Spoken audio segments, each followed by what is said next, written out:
IPC की धाराओं में संशोधन किया गया, जिसमें कई धाराओं के नाम बदले गए, जिसको लेकर भारतीय जनता पार्टी के प्रदेश महामंत्री विधायक हरिशंकर खटीक ने कहा कि पुराना कानून गुलामी की याद दिलाता था, इसलिए पुराने कानून की धाराओं में संशोधित नई धाराएं, नया कानून लोगों को फायदा पहुंचेगा। वहीं नगर परिषद अध्यक्ष अनुराग सुनील नायक राम जी ने कहा, जो कानून की धाराओं में संशोधन किया गया है वह मोदी सरकार का ऐतिहासिक फैसला रहा है। वहीं एसडीओपी अभिषेक गौतम ने सभी को संबोधित करते हुए कहा, कानून की जो धाराओं में संशोधन हुआ है वह उस समय के हिसाब से था, अब ये जो नई धाराएं हैं यह इस जमाने के हिसाब से हैं। वहीं जतारा थाना प्रभारी अरविंद सिंह दांगी ने कहा कि सभी लोग नए कानून को अच्छी तरह से समझे और जाने। वहीं सभी लोगों को जागरूक किया और सभी को बताया इसमें कई अपराधों की धाराओं को बदल गया है, और कहा कि सभी लोग पुलिस से बचने के लिए नहीं, अपनी जान और अपने परिवार की हिफाजत के लिए हेलमेट जरूर लगाए। और कहा कि कई लोग पुलिस को देखकर केवल हेलमेट लगते हैं। अपनी जान और अपने परिवार की ईमानदारी से हिफाजत करें और हेलमेट का प्रयोग जरूर करें।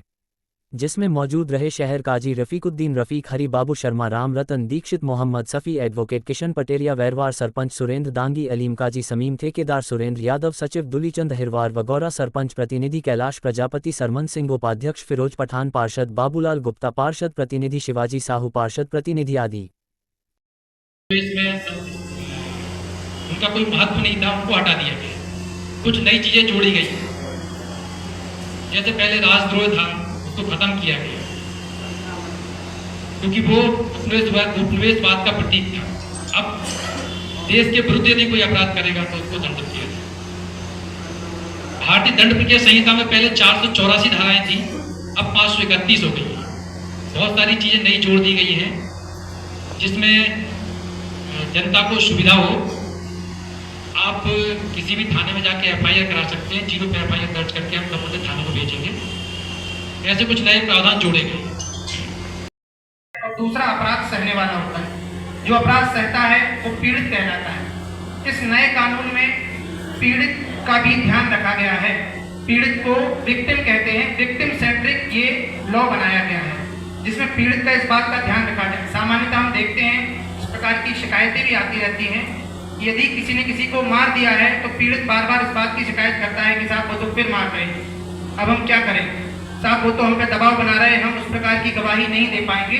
और दबाव में आके हम देखते हैं कि वो अल्टीमेटली कोर्ट में राजीनामा करने पे भी मजबूर कई केसेस में होना पड़ता है। कि भारतीय दंड विधान, जिसको अभी से पहले वाले वक्ताओं ने आईपीसी कहा है, वर्ष 1860 की आईपीसी थी। वर्ष 1860 में कोई अपराध अलग प्रकार का हुआ करता था, उसमें दंड समकालीन था। 1860 की दृष्टि से वो दंड था, कितना दंड था वो उस समय के हिसाब से ठीक था। कानून इसलिए भी बदलाव आवश्यक था कि बहुत सारे अपराध, बहुत सारी चीजें समय के साथ बदल चुकी हैं, तो कानून भी समय के साथ बदलना चाहिए था, जो हुआ है। जैसा आपको बताया कि आईपीसी जो भारतीय दंड विधान था वो भारतीय न्याय संहिता हो गई है। दंड की बजाय न्याय को प्रधानता दी जा रही है। कुछ महत्वपूर्ण प्रावधान है जो आपको जानने की आवश्यकता है। 2 मिनट या 5 मिनट पर्याप्त नहीं है कानून को जानने के लिए, क्योंकि वर्षों लग जाते हैं उस किताब को पढ़ने समझने के लिए। तो कानून बनाया था, उनका मुख्य उद्देश्य था दंडित करना। यदि कोई व्यक्ति भूलवश या जानबूझकर आशयपूर्वक कोई अपराध करता था या उपेक्षापूर्ण कार्य द्वारा कोई अपराध हो जाता था उससे, तो उसको जो कानून बनाने का उद्देश्य था दंडित करना। लेकिन अब चूंकि 150 वर्ष पुराने कानून थे, लगातार जो है समाज में परिवर्तन हो रहे हैं। आपके इस परिवेश में पुराने कानून जो है उतने कारगर सिद्ध नहीं हो रहे थे जितना कि उनको जरूरत थी। अब जैसा कि संहिता के नाम से नया कानून लागू हो रहा है, जैसा कि नाम से ही स्पष्ट है कि पहले के प्रावधान में, पहले के कानून में दंड का प्रावधान था, इसलिए उसमें दंड संहिता का नाम आता है। अब जो नया कानून है उसमें न्याय को मुख्य रखा गया, न्याय को बीच में रख के, सेंटर में रखकर अवधारणा, लोकतांत्रिक अवधारणा की गई है, इसलिए इसको भारतीय न्याय संहिता कहा गया है। तो चूंकि आज हमारे बीच में हमारे विधि विशेषज्ञ, हमारे नामदेव साहब बैठे हुए हैं, मैं उनसे अनुरोध करता हूँ कि वो जो धाराएं बनी थी उन धाराओं के माध्यम से जो न्याय दिलाने का काम किया जाता था, उसकी जो जांच करेंगे और जांच में ये पाया जाता है कि इसने झूठी रिपोर्ट की है, 14 दिन के अंदर उसकी जांच होगी अगर वो झूठी पाई जाती है तो उसमें 3 से लगा करके और 7 साल तक की सजा का भी प्रावधान धाराबद्ध किया गया है कि कोई झूठी रिपोर्ट नहीं करेगा। ये एक न्याय संगत वाली बात है, इसमें न्याय मिलेगा। कई लोगों को झूठा सजा दिया जाता है, कई लोगों के ऊपर झूठे मुकदमे कायम कर दिए जाते हैं, कहीं कोई उस घटना में उपस्थित।